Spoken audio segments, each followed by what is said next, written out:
শফিকুল ইসলাম সিদ্দিকী সাহেব দামাত বরকাতুহুমুল আলিয়া, ইমাম ও খতিব, সুভাপুর জামে মসজিদ, ফুলবাড়িয়া, সাভার, ঢাকা। হযরতকে তার বয়ান পেশ করবার জন্য সবিনয় অনুরোধ জানাচ্ছি।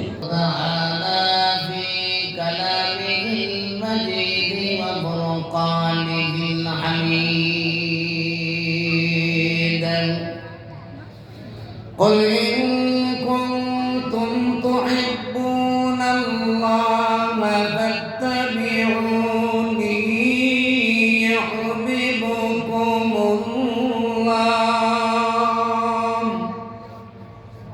ويغفر لكم ذنوبكم والله غفور رحيم.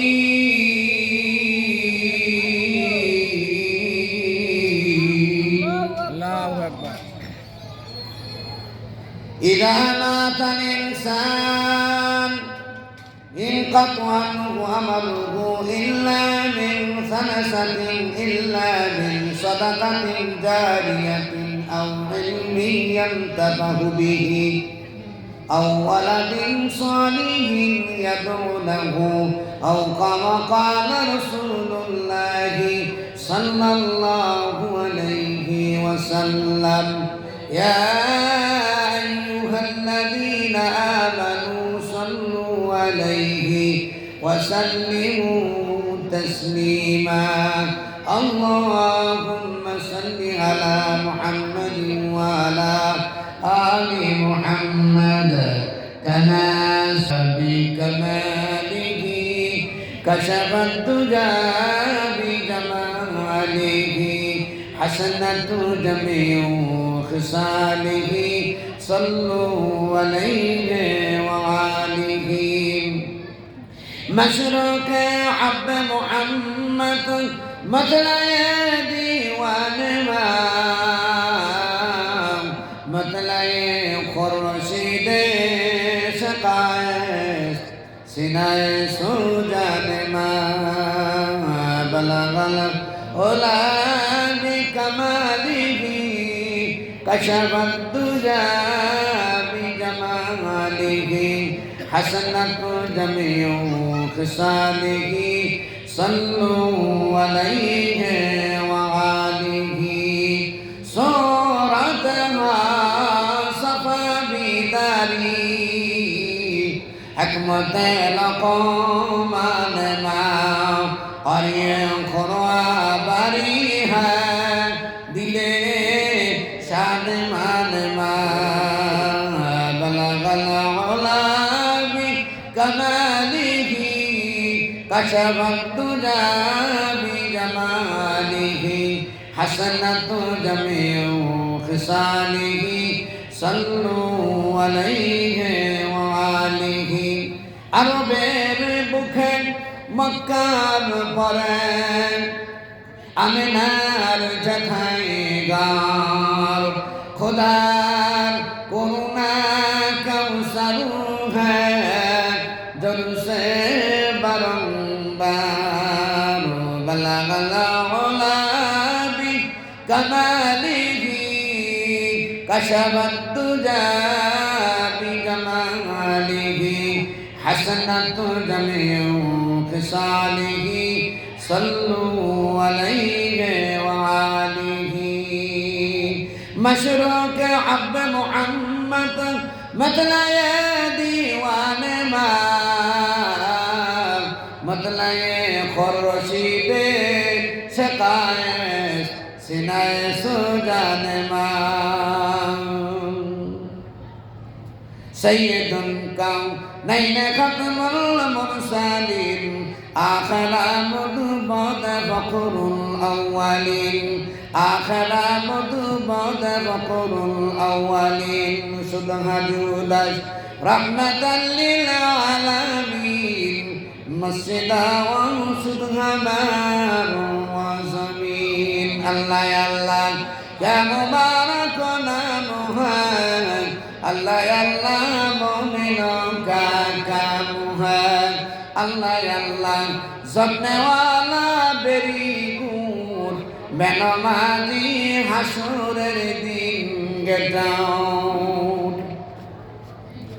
আলহামদুলিল্লাহ, মাকাজুল উলুম নূরে মদিনা মডেল মাদ্রাসার উদ্যোগে ৫ম বার্ষিক মাহফিলের সম্মানিত সভাপতি সাহেব, মুআজ্জিজিনে কেরাম, উলামায়ে কেরামগণ, আমার পর্দার আড়ালের অবলা সবলা অরুণ তরুণশীল মা ও বোনেরা, আমি আপনাদেরকে আবার সালাম দিচ্ছি। সালামতু আসসালামু আলাইকুম ওয়া রাহমাতুল্লাহি ওয়া বারাকাতুহু। এখানে মাহফিল হচ্ছে, আপনারা খুশি না বেজার? সরে বলতে হবে, খুশি না বেজার? আমি ভূমিকা নিব না, সময় কম। এই যে মাহফিলের মধ্যে আসছেন, নিম্নে 50,000 নেকি আপনার আমার নামে লেখা হয়ে যাবে, বলেন সুবহানাল্লাহ। যারা এই সান্দিনার ভিতরে বসছেন, একজন ফেরেশতা সামনে আসছে, বসছে, তার কাঁধের মধ্যে আরেকজন ফেরেশতা বসছে, এরকম বসতে বসতে বসতে বসতে বসতে আল্লাহর আরশে গিয়া টেক লেগেছে, বলেন সুবহানাল্লাহ। আল্লাহ জিজ্ঞেস করে, হে ফেরেশতারা, কোথায় আসলো? আল্লাহ জানে না? কেউ আল্লাহ জানে না? আল্লাহ যাই নাও জিজ্ঞেস করছে, কোথায় আসলাম? মাকাজুল উলুম নূরে মদিনা মডেল মাদ্রাসার সামনে মাহফিল হচ্ছে, ওখান থেকে আসলাম। তারা কি গুণগান গাচ্ছে? বলে আপনার জান্নাতের আশা করছে, জাহান্নামের ভয় করছে। বলে জান্নাত দেখছে? বলে দেখে নাই। জাহান্নাম দেখছে? বলে দেখে নাই। নাবিকে বিশ্বাস করছে, নবীকে দেখছে, দেখে নাই। আল্লাহ আমাকে দেখছে, দেখে নাই। নাবিকে বিশ্বাস করছে, যাও ওদের পিছনের সমস্ত গুণ আমি মাফ করে দেন, বলেন সুবহানাল্লাহ। وَإِذْ قَالَ رَبُّكَ لِلْمَلَائِكَةِ اسْجُدُوا لِآدَمَ فَسَجَدُوا إِلَّا إِبْلِيسَ। এই যে মাহফিলে আসছেন, বসছেন, আপনাদেরকে আমাকে সুস্থ শরীরে এই মাহফিলে আসার জন্য তুমি দান করছে, শুকরিয়া আদায় করা দরকার আছে না? জোরে বলেন আলহামদুলিল্লাহ। শুকরিয়া তার কি বলে আল্লাহকে? দেখেন আল্লাহ কি বলে, লাইন শাকারতুম লাযীদান্নাকুম ওয়া লাইন কাফারতুম ইন্না আযাবী লাশাদীদ।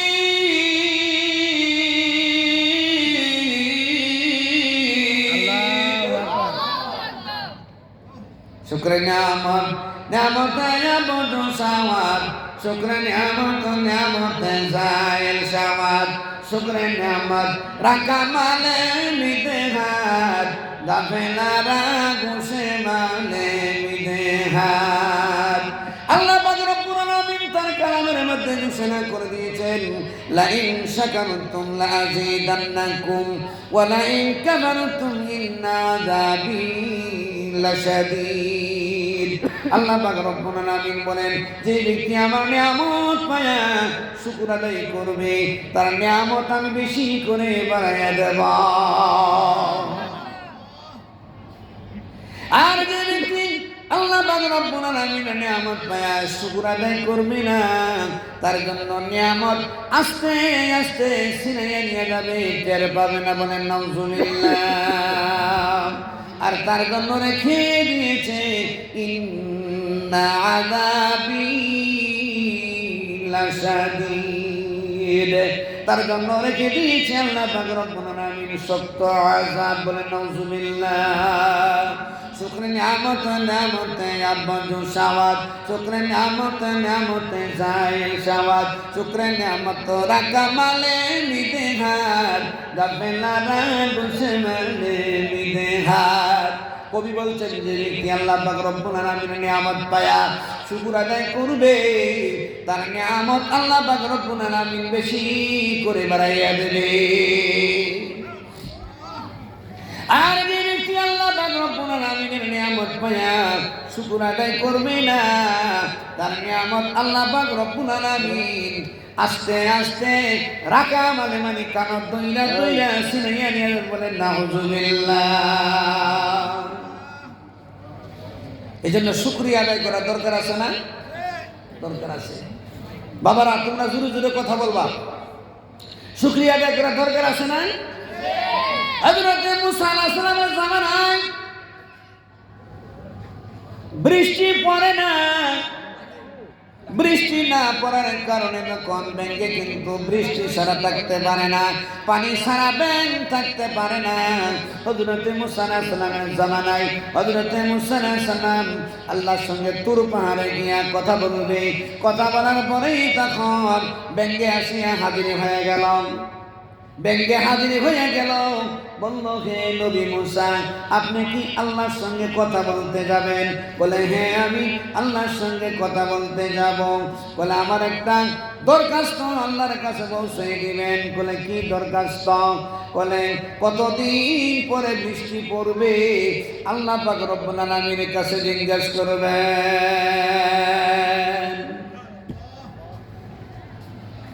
হযরত মুসা আলাইহিস সালাম তুর পাহাড়ে চলে গেল, আল্লাহর সঙ্গে কথা বলল। কথাবার্তা যখন শেষ হয়ে গেল তখন বলল, আল্লাহ গো, আপনার একজন মাখলুকাত একটা দরখাস্ত পাঠাইছে। কি দরখাস্ত? দরখাস্ত হইল, আমার এলাকার মধ্যে বহুদিন ধইরা বৃষ্টি পড়ে না, কতদিন পরে বৃষ্টি পড়বে এটা আপনি বইলা দেন। তখন আল্লাহ পাক রব্বুল আলামিন বলল, ও মুসা রে, 6 মাস পরে বৃষ্টি পড়বে। কয় মাস? 6 মাস পরে বৃষ্টি পড়বে। হযরত মুসা আলাইহিস সালাম বাড়ির মধ্যে হাজির হয়ে গেল, ওদিকে ব্যাঙ আসিয়া বাড়ির মধ্যে হাজির হয়ে গেল। ও নবী মুসা, আপনি কি আমার দরখাস্তটা আল্লাহর কাছে পেশ করছিলেন কিনা? বলে, হ্যাঁ আমি দরখাস্ত পেশ করেছি। বলে, কতদিন পরে বৃষ্টি পড়বে আমার আল্লাহ বলছে? বলে, আল্লাহ পাক রব্বুল আলামিন বলছে 6 মাস পরে বৃষ্টি পড়বে। কয় মাস? 6 মাস পরে বৃষ্টি পড়বে। এখন শুনছে, ব্যঙ্গে শোনার সঙ্গে সঙ্গে বলে, আলহামদুলিল্লাহ। আপনারা জোরে বলেন আলহামদুলিল্লাহ। ব্যঙ্গে আল্লাহ পাক রব্বুল আলামিনের শুকরিয়া আদায় করতে দেরি, আল্লাহ পাক রব্বুল আলামিন বৃষ্টি পাড়তে দেরি হয় না। সুবহানাল্লাহ বলবেন না? আল্লাহু আকবার। আল্লাহ পাক রব্বুল আলামিন বৃষ্টি দিয়া দিলাম। মুসা আলাইহিস সালাম বলল, আল্লাহ গো, আমি একজন নবী, আপনি বললেন 6 মাস পরে বৃষ্টি পড়বে। ব্যঙ্গে আলহামদুলিল্লাহ বলার সঙ্গে সঙ্গে বৃষ্টি দিয়া দিলেন। তখন বলে, মুসা রে, ওই ব্যঙ্গে আমার শুকরিয়া আদায় করছে, এই জন্য আমি 6 মাস আগে বৃষ্টি দিয়া দিয়েছি। বলেন সুবহানাল্লাহ।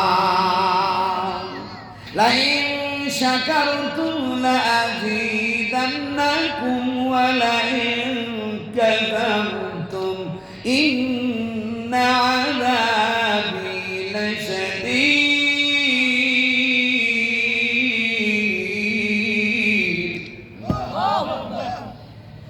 আল্লাহ পাক রব্বুল আলামিন বৃষ্টি দিয়া দিল। এই জন্য আমার ভাইরা, যদি আপনার শুকরিয়া আদায় করেন, শুকরিয়া আদায় করলে বাড়াইয়া দিব কে? জোরে বলেন, নিয়ামত বাড়াইয়া দিব কে? আল্লাহ পাক রব্বুল আলামিন নিয়ামত বাড়াইয়া দিবে।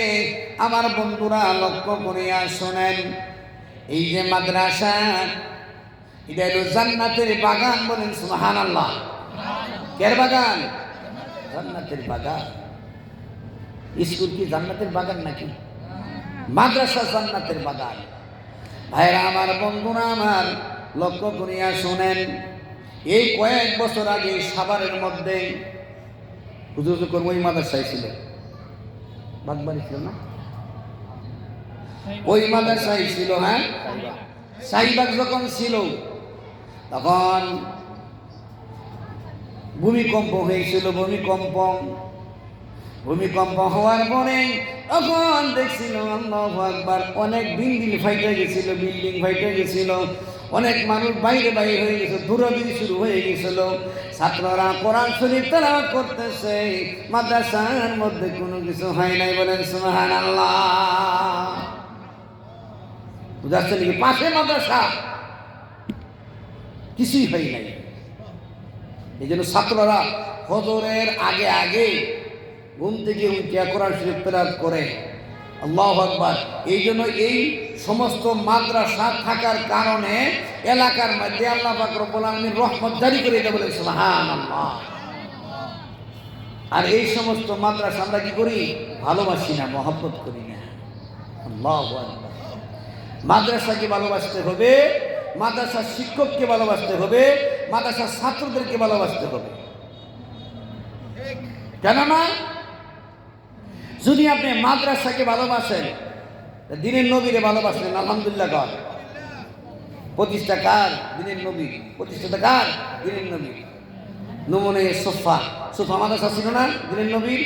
আল্লাহু আকবার। ওই দিন থেকে মাদ্রাসা শুরু হইল। যাই হোক আমার ভাইয়েরা,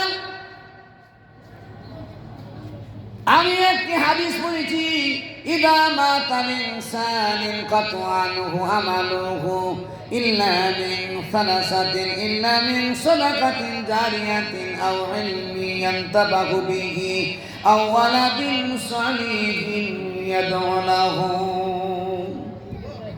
এই হাদিসের মধ্যে জনাবে রাসূলুল্লাহ সাল্লাল্লাহু আলাইহি ওয়াসাল্লাম বর্ণনা করে দিয়েছে, মানুষ যখন পৃথিবী ছেড়ে চলে যায়, দুনিয়া ছেড়ে চলে যায়, তিনটা জিনিস পৃথিবীর মধ্যে রেখে যায়। কয়টা? তিনটা জিনিস পৃথিবীর মধ্যে রেখে যায়। এক নম্বরে সদকায়ে জারিয়া, বলেন সুবহানাল্লাহ। সদকায়ে জারিয়া। রাস্তার মধ্যে একটা গাছ লাগাইলেন, মানুষে ফল খাইল, গালিগালাজ করলেন না, মরার পরে আপনার আমলনামার মধ্যে সদকা জারিয়া সব লেখা হয়ে যাবে। মাদ্রাসা দিলেন, কোরআন শরীফ তেলাওয়াত করবে, আল্লাহু আকবার, আল্লাহ, সদকা জারিয়া সব আপনার আমলনামার মধ্যে লেখা হয়ে যাবে। কেননা আমার ভাইয়েরা, একটা মসজিদ দিলেন, মসজিদ দেওয়ার পরে মসজিদে বসে নামাজ পড়বে, আপনি মৃত্যুবরণ করবেন, সদকা জারিয়া সব আপনার আমলনামার মধ্যে লেখা হয়ে যাবে। আমার ভাইয়েরা লক্ষ্য করিয়া শুনেন, সদকা জারিয়া সব আপনার আমলনামার মধ্যে লেখা হয়ে যাবে। আর দুই নম্বরে হলো আল্লাহু আকবার, আল্লাহ, এলমে দ্বীন শিক্ষা করবেন। কি করবেন? এলমে দ্বীন শিক্ষা করাইয়া আবার ছাত্রদেরকে তৈয়ার করবেন, ওই ছাত্র ওই ছাত্রের তৈয়ার করবে। এরকম কিয়ামত পর্যন্ত ছাত্র তৈয়ার হইতেই থাকবে। আপনি মারা যাবেন, কবরে বসে বসে আপনার নেকি পাইতে থাকবেন, বলেন সুবহানাল্লাহ।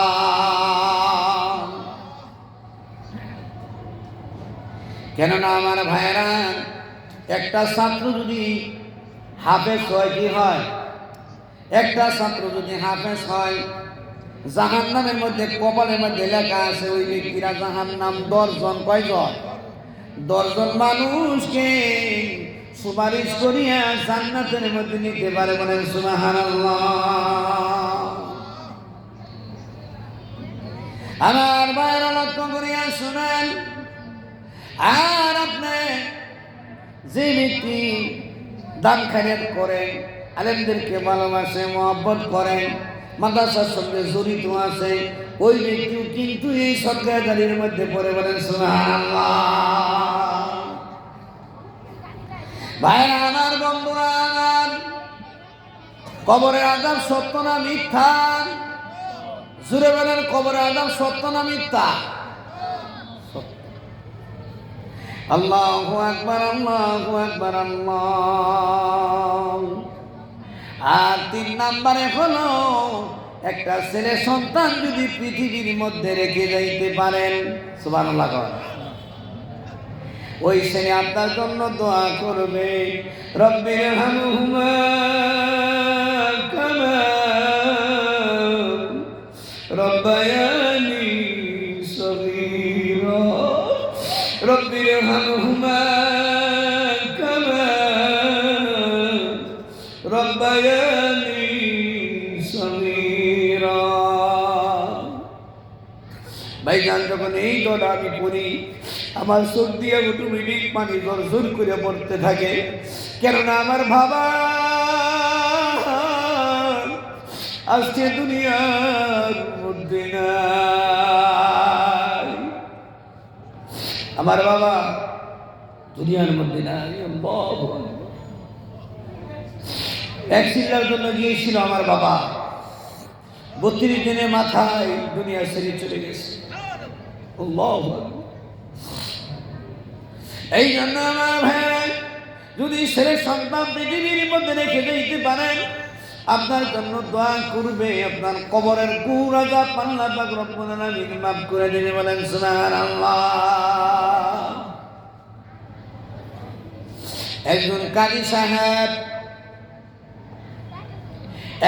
কাজী সাহেব বলেছিল, আমার যদি ছেলে হয়, ছেলে হওয়ার পরে আমি কি করব? মাদ্রাসার মধ্যে লেখাপড়া করাইব। কাজী সাহেবের হায়াতে বের পাই নাই। ওই কাজী সাহেব ইন্তেকাল ফরমাইছে। আল্লাহু আকবার, আল্লাহ। কবরের মধ্যে আযাব হইতেছে। নাউজুবিল্লাহ, জোরে বলেন। কবরের মধ্যে আযাব হইতেছে। আযাব হওয়ার পরে আল্লাহু আকবার, আল্লাহ। হযরত মুসা আলাইহিস সালাম কবরের পাশ দিয়ে যাচ্ছেন। কবরের পাশ দিয়ে যাওয়ার পরে যখন দেখো এই কবরের মধ্যে ভীষণ আযাব, বিরাট আযাব হইতেছে। হযরত মুসা আলাইহিস সালাম জায়গার মধ্যে গেল, যে জায়গার মধ্যে যাওয়ার কথা ওই জায়গার মধ্যে গেল, কথাবার্তা সারলো। সেইটা কি করলো? আবার ওই রাস্তা দিয়ে আবার আসতেছে। আইসা দেখে ওই কবরের দ্বারে যখন আসলো, আইসা দেখে কবরের মধ্যে কোনো আযাব নাই। কবরের মধ্যে কোনো আযাব নাই। আল্লাহ পাক রব্বুল আলামিনের কাছে জিজ্ঞেস করলো হযরত মুসা আলাইহিস সালাম, আল্লাহ গো, আমি যখন প্রথম গিয়েছিলাম এই রাস্তা দিয়ে, এই কবরের মধ্যে আযাব দেখেছিলাম, এখন কেন আযাব নাই? আল্লাহ এটার রহস্য কি আপনি আমাকে বলিয়া দেন। তখন আল্লাহ পাক রব্বুল আলামিন বলল, এই ব্যক্তি হইল কাজী সাহেব। দুনিয়ার মধ্যে একটা সন্তান রেখে আইছে। ওই ছেলে হইছে, ছেলে হওয়ার পরে ছেলে একটু বড় হয়েছে। বড় হওয়ার পরে সংক্ষিপ্ত ঘটনা, আগে বিষয় আরো আছে, আমি সংক্ষিপ্ত করলাম। ওই ছেলে কায়দা হাতে নিয়ে উস্তাদের দাঁড়িয়ে গিয়া বলছে, বিসমিল্লাহির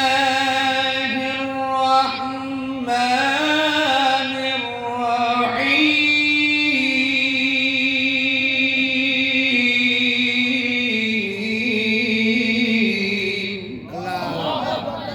বিসমিল্লাহির রাহমানির রাহিম বলার সঙ্গে সঙ্গে আল্লাহ পাক রব্বুল আলামিন বলল, মুসা রে, আমার নাম রহমান, আমার নাম রহিম।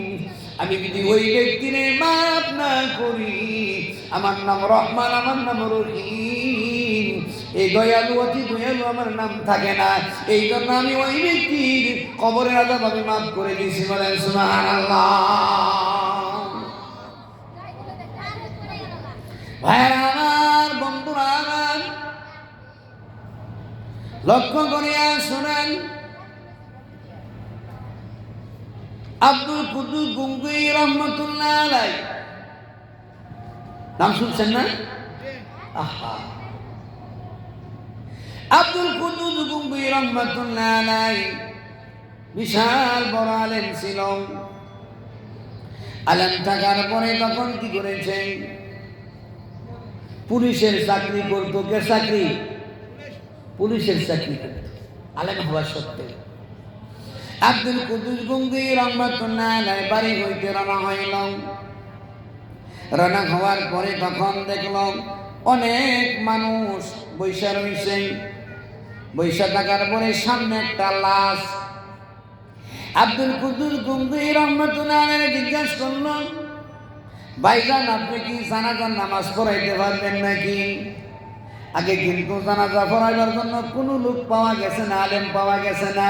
এখন আমাদের ঘরে ঘরে হাফেজ করে না, মুফতি মুয়াদ্দিস বলেন আলহামদুলিল্লাহ,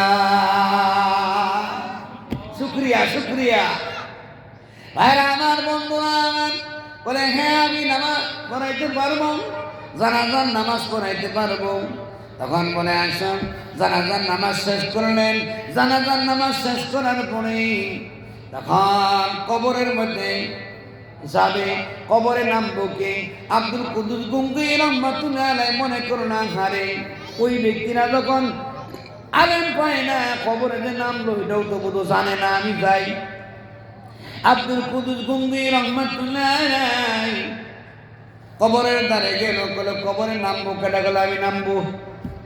কবরের ভিতরে নামলো, বিসমিল্লাহি ওয়া আলা মিন্নাতি রাসূলিল্লাহ। কবরের ভিতরে নামলো, নামিয়া যখন এরকম ভাবে মুখটা কেবলামুখী করে দিলাম, কেবলামুখী করে দেওয়ার পরে পকেটের মধ্যে ছিল আইডেন্টি কার্ড। কি ছিল? আইডেন্টি কার্ড পকেটের মধ্যে ছিল। থাকার পরে যখন আইডেন্টি কার্ডটা ভরে গেছে, পরে যাওয়ার পরে তখন কি করেছে? মাটি মন্দির দিয়া চলে গেছে, সবাই চলে গেছে। আব্দুল কুদ্দুস গঙ্গোহী রহমাতুল্লাহ আলাইহি তার অফিসের মধ্যে চলে গেছে। চলে যাইয়া পকেটের মধ্যে হাত দিয়েছে, দেখে আইডেন্টি কার্ড নাই। ওদিকে ওই লোকেরা বৈশা রইছে, বৈশা রইয়া বলতেছে হারে যদি ওই ব্যক্তিরে না পাইতাম জানাজার নামাজ পড়াইতে পারতাম না, আমরা কবরের ভিতরে আমাদের লোকটা ঢুকাইতে পারতাম না। আলহামদুলিল্লাহ বলে ভাইয়ের আমার, বন্ধু আমার,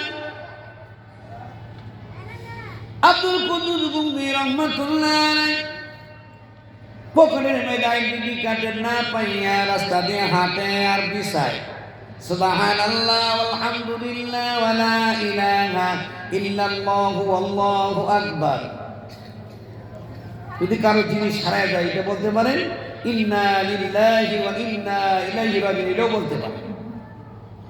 যাই হোক আমার ভাইয়েরা, বলতে বলতে গিয়ে দেখে মানুষ বৈশা রয়েছে। বলে হুজুর মনে হয় আপনার কোনো কিছু হারাইছেন? বলে হ্যাঁ আমার হারাইছে। আল্লাহু আকবার, আল্লাহ। বলে আমার মনে হয় আমার যে আইডেন্টি কার্ডটা ছিল, আমি যে কবরের ভিতরে নামছিলাম ওই কবরের ভিতরে মনে হয় আমার আইডেন্টি কার্ডটা পড়ে গেছে। বলে হুজুর কি করতে হবে? বলে আপনারা যদি কবর খুইদা দেন তাইলে আপনি যদি ইজাজত দান করেন আপনারা, তাহলে আমি কবর খুঁজতে পারি। বলে যান হুজুর, আমরাও যাব। সবাই রওনা হলেন। রওনা হওয়ার পরে তখন কবর খুঁজছে, কবর খুঁজে দেখে সমস্ত কবর ফুলের বাগান হয়ে গেছে। বলেন সুবহানাল্লাহ, জোরে বলেন সুবহানাল্লাহ।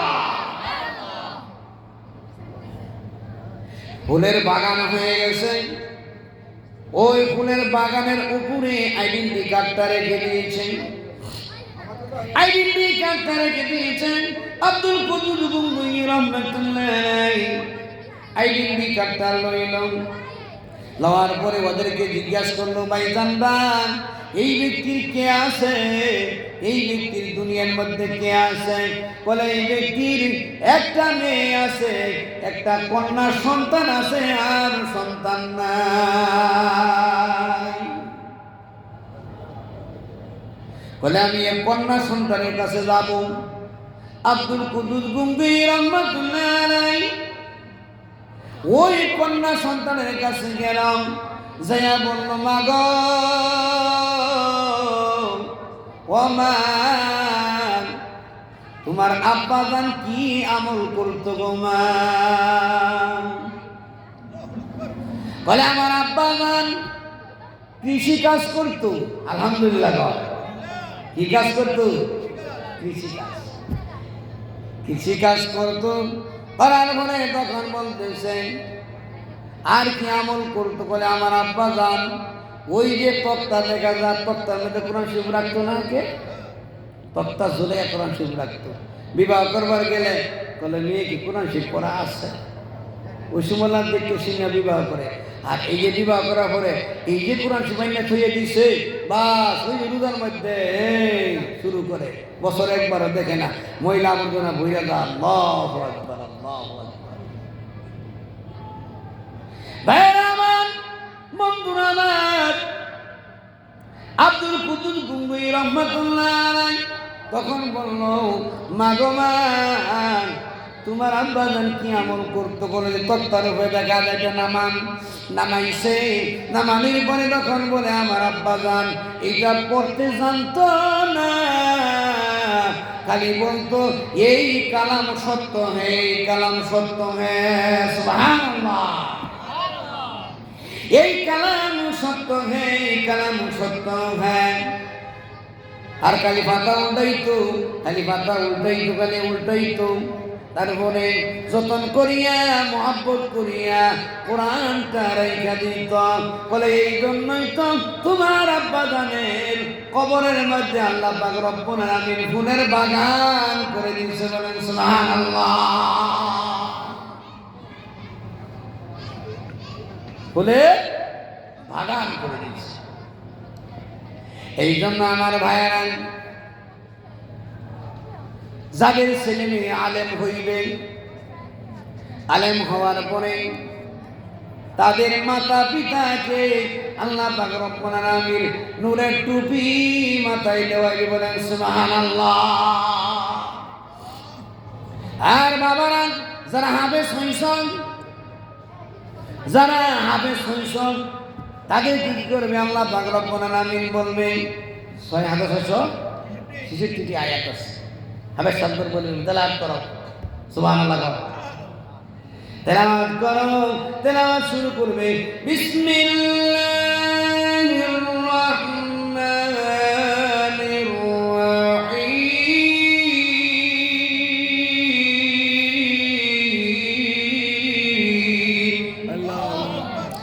আলিফ লাম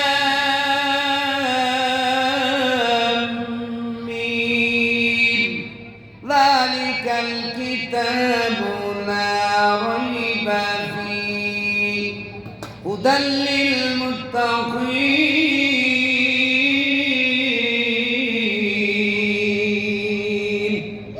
পড়তে থাকবে, একটা করে আয়াত পড়বে, আরেকটা তালার মধ্যে উঠবে, আরেকটা করে আয়াত পড়বে, আরেকটা তালার মধ্যে উঠবে, একটা করে আয়াত করবে, এরকম তালার মধ্যে 666টা আয়াত পাঠ করবে, ওখানে তার স্থান হবে। বলে সুবহানাল্লাহ। আহা, আর যারা কোরআন শরীফ পড়িয়া ভুলে যাইবে, কিয়ামতের দিন তাদের শরীরের মধ্যে কোনো মাংস থাকবে না। নাউজুবিল্লাহ। বাবারা, যারা ভুলে যাইবা, তোমার শরীরের মধ্যে কোনো মাংস থাকবে না। বোঝা আসছে নাকি? এই জন্য আমল করতে হবে। জানলেওয়ালা বড় না আমল করলেওয়ালা বড়? আমল করলে ওরা বড়, বুঝছেন নাকি? জানলেওয়ালা বড় না আমল করলেওয়ালা বড়? আমল করতে হবে। অনেক ছেলেরা হাফেজ হওয়ার পরে আমল করে না। বোঝা আসছে নাকি? আমল করতে হবে। আমল করে না, কোরআন শরীফ বুঝ লাগে না, কিয়ামতের দিন বুঝলো কিরকম মজা লাগে। হ্যাঁ, এখন তো বুঝতেছে না, কিয়ামতের দিন বুঝলো কিরকম মজা লাগে। যাই হোক আমার ভাইয়েরা, লক্ষ্য করিয়া শোনেন, এই যে মাদ্রাসা, মাদ্রাসা হইল ফুলের বাগান। এই মাদ্রাসা হইল পোলাপান লেখাপড়া করে, আল্লাহু আকবার, আল্লাহ লেখাপড়া করার পরে তখন দেখেন যারা সহযোগিতা করবে মাদ্রাসাকে, যারা সহযোগিতা করবে ওরাও কিন্তু এই সদকা দাঁড়িয়ে সবের আমল মধ্যে পড়ে। বলেন আলহামদুলিল্লাহ। যাই হোক, আলহামদুলিল্লাহ। আমি একটি আয়াত পড়েছি, قل إن كنتم تحبون الله فاتبعوني يحببكم الله ويغفر لكم ذنوبكم والله غفور رحيم.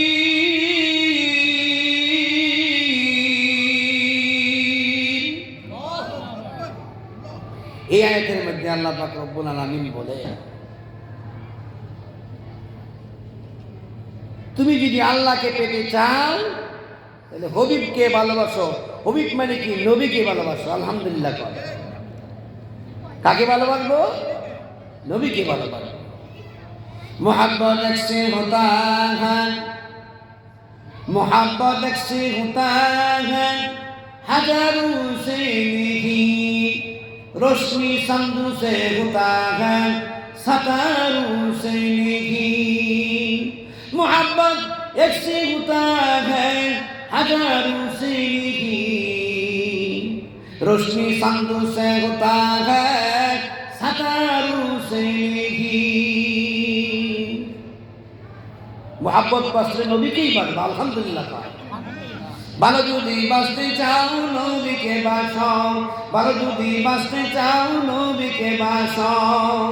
কাকে ভালোবাসবেন? যদি নবীকে আপনি ভালোবাসেন তাহলে নবীর সুন্নাত আপনার ভালোবাসতে হবে। নবীর সুন্নাত যে ব্যক্তি ভালোবাসে ওই ব্যক্তি নবীকে ভালোবাসে। যে ব্যক্তি নবীরে ভালোবাসে, নবীরে ভালোবাসবে ওই ব্যক্তি নবী করিম সাল্লাল্লাহু আলাইহি ওয়াসাল্লাম যে রুমের মধ্যে থাকবে জান্নাতের মধ্যে ওই পাশের রুমে থাকবে। ওই ব্যক্তি বলেন সুবহানাল্লাহ। মান আহাব্বা সুন্নতি ফাকাদ আহাব্বানি ওয়া মান আহাব্বানি কানা মাই ফিল জান্নাহ আও কামা ক্বালা রাসূলুল্লাহ সাল্লাল্লাহু আলাইহি ওয়াসাল্লাম। এই হাদিসের মধ্যে বলছে। তাইলে নবীকে ভালোবাসতে হবে, নবীর সুন্নত ভালোবাসতে হবে। ঠিক না ঠিক ভাই? নবীর সুন্নত, নবীর মাপকাঠি হলো নবীর সুন্নত। আচ্ছা কোন তো দেখি নবীর আগেও জান্নাতে যাইব কেটা? কে বলতে পারবেন? নবীর আগেও হাদিসের মধ্যে আছে এবার নবী করিম সাল্লাল্লাহু আলাইহি ওয়াসাল্লাম জান্নাতের মধ্যে না যাইবে এবার পর্যন্ত কোন নবীরা, কোন নবীর উম্মতরা জান্নাতে যেতে পারবে না। বলেন সুবহানাল্লাহ। আর পুরুষের মধ্যে কে জান্নাতে যাইবে আর মেয়ে লোকের মধ্যে কে জান্নাতে যাইবে? প্রশ্ন করলাম আপনাদেরকে, কে বলতে পারবেন? পুরুষের মধ্যে কে আগে জান্নাতে যাবে আর মেয়ে লোকের মধ্যে কে আগে জান্নাতে যাবে? বলতে পারেন না? আল্লাহু আকবার। কেউ দু একজন বলেননি? যাই হোক আমার ভাইয়েরা, মেয়ে লোকরা আসছে না মাহফিলে? দেখো মেয়ে লোকরা আসে না? বর্তমান যুগে মেয়ে লোকরা স্বামী খেদমত করে না, বুঝেন নাকি? আমি দেখছি পাখিটা বাড়াবাড়ি লাগে। আমি শুনছি আমার কাছে কয় হুজুর পাখিটা বেরিয়েছে আমার বউ। কে বলে মারামারি লাগছিলাম স্বামী স্ত্রী, পাখিটা বেরিয়েছে। যাই হোক মা বোনেরা যখন আসে তাই আমি ঘটনাটা বলতেছি। আমার ভাইয়েরা লক্ষ্য করিয়া শুনেন, সবার আগে জান্নাতে যাবে কোন ব্যক্তি? মেয়ে লোকের মধ্যে। মেয়ে লোকের মধ্যে জান্নাতে ওই ব্যক্তি। আমার ভাইয়েরা, আমার ফরদারের মা বোনেরা লক্ষ্য করিয়া শুনেন। কাঠুরিয়া নাম শুনছেন? কাঠুরিয়া, কাঠুরিয়া কাঠ কাটিয়া খাইতো, কাঠ কাটিয়া বাজারে বিক্রি করিয়া হালাল খানা খাইতো। বলেন সুবহানাল্লাহ। হালাল খানা খাইতো আর তার স্ত্রী পর্দার ভিতরে থাকতো। আল্লাহু আকবার। আল্লাহ, কোনদিন বেপরদা হইতো না।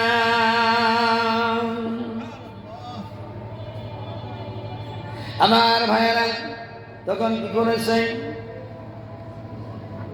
হযরতে ফাতেমা রাদিয়াল্লাহু তাআলা আনহা বলল, আব্বাজানের কাছে প্রশ্ন করলো, আব্বাজান সবার আগে জান্নাতের মধ্যে যাইবে কে মেয়ে লোকের মধ্যে? বলে সবার আগে জান্নাতে যাবে কাঠুরিয়ার স্ত্রী। বলেন সুবহানাল্লাহ। কাঠুরিয়ার স্ত্রী। বলে কিভাবে? বলে তার আগে অনেক দেখবা দেব কয়েকটা যাও। ইমাম হাসান, ইমাম হুসাইন, পালক পুত্র হারেস, এই তিনজন নিয়ে গেল। দরজার কাছে ডাক দিল। ডাক দেওয়ার পরে তখন দেখলো তিনজন। বলে কেডা কেডা আইসেন? বলে আমি মা ফাতেমা। ফাতেমার নাম শুনলে দরজা খুলে দিব না? দরজা খুলে নাই। বলে আপনার সঙ্গে আর কেডা আছে? বলে আরো তিনজন আছে, আমার ছোট ছোট পুত্র হাসান, ইমাম হুসাইন আর হারেস। বলে না, জান গাছকে ফিরাই দিলাম, আমার স্বামীর কাছ থেকে আরো নিয়ে লই। তারপরে আপনাদের সঙ্গে সাক্ষাৎ করব। আমার ভাইরা, তখন হযরত ফাতেমা রাদিয়াল্লাহু তাআলা আনহা চলে গেল।